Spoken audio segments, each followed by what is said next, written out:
Eu falei para os irmãos também que muitos milagres eram feitos na primeira viagem missionária, foram feitos. No 14:3, no capítulo 14, que nós estamos estudando aí, no versículo 3, que nós já estudamos, é dito que muitos milagres foram feitos por Paulo e Barnabé. Mas ele destacou esse aqui por quê? E eu disse para os irmãos, ele destacou esse aqui para equiparar Paulo com Pedro. Pedro curou 2 pessoas que não podiam andar, Enéas e o paralítico na porta do templo. Agora que então Paulo está curando um paralítico também. Qual é o objetivo de Lucas? Tem um objetivo sutil aqui. Ele quer dizer o seguinte, olha, aquele que pregava o evangelho aos judeus, Pedro, tinha aprovação de Deus. E essa aprovação era confirmada pelos milagres que ele fazia. Agora, Paulo está recebendo a mesma aprovação de Deus, sendo ele o pregador dos gentios.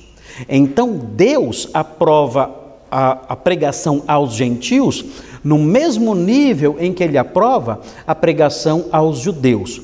Isso era importante para quem? Para os crentes judeus, porque os crentes judeus tinham dificuldade de aceitar os gentios. Como é que nós sabemos isso? Nós sabemos isso pelo capítulo que virá depois. No capítulo 15, quando nós estudarmos o capítulo 15, nós vamos aprender isso. Quando Paulo chegou de volta a Antioquia, quando ele chegou ali dizendo que os gentios tinham se convertido, os crentes judeus ficaram bravos, eles não gostaram.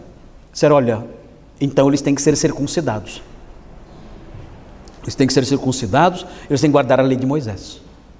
Porque não dá, isso aí, eles têm que se tornar judeus, prosélitos. Então houve uma confusão, porque para os judeus não existia salvação fora deles, eles têm que virar judeus. E então houve um grande debate em Atos 15, foi o primeiro concílio da igreja, para resolver uma questão teológica e prática. E aí disseram o seguinte, não, nada disso.